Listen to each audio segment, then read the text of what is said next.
Hello' viewers, কেনে আছে সকলোৱে? আজি মই মুৰ্গী মাংস বনাম বুলি ভাবিছোঁ।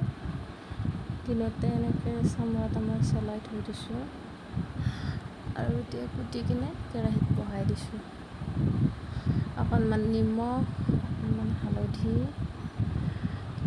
আৰু অকণমান জিৰাৰ গুড়া, লগতে অলপমান শুকান জলকীয়া গুড়ি,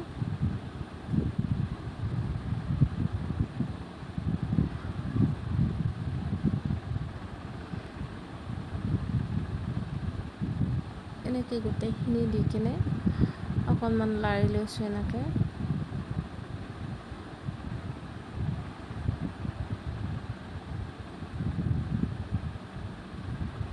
পিঁয়াজ আৰু তেল দিয়া নাই, সেইখিনি পিছত দিম বাৰু। নহৰু, আদা, কেঁচা জলকীয়া এনেকৈ খুন্দনাত পিচি থৈ দিছিলোঁ। যিহেতু মিক্সিত পিচিলে বহুত বেছি মিহি হৈ যায়, সেইটো কাৰণে মই খুন্দনাতে পিচি দিছোঁ।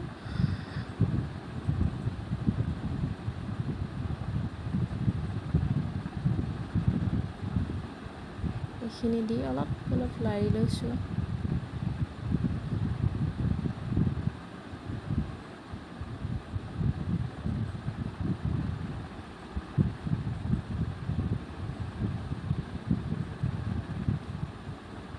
কিছু টাইম এনেদৰে গেছৰ ফ্লেমটো ল' ৰাখি এনেকৈ লৰাই অলপ সময়ৰ কাৰণে লাৰি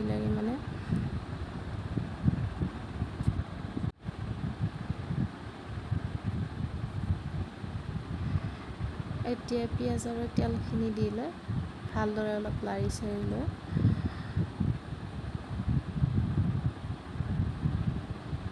এটা বিলাহী সৰু সৰুকৈ কাটি কিনে দি দিছোঁ। বিলাহীটো দিলে আঞ্জাৰ কালাৰটো ভাল হয়, নহয়নে? অকণমান ইয়াত ঘি দি দিছোঁ।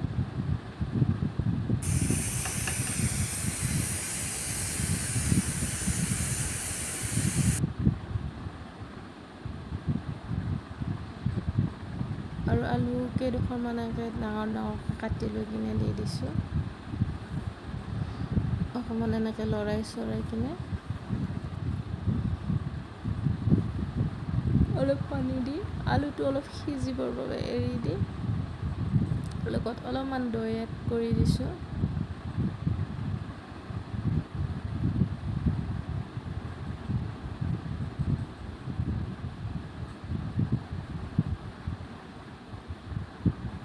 দৈৰ পৰিমাণ 3-4 চামুচমান দি দিছোঁ আৰু লগতে কেইটামান কাজু বাদাম লৈছোঁ, সেইকেইটাও দি দিছোঁ ইয়াত। আৰু ইলাচি একেবাৰে কম পৰিমাণৰ দি দিছোঁ।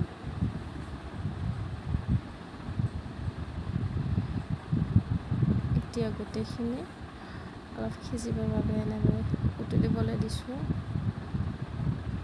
কিছু সময় এনেদৰে উতলাৰ পিছত হৈ গ'ল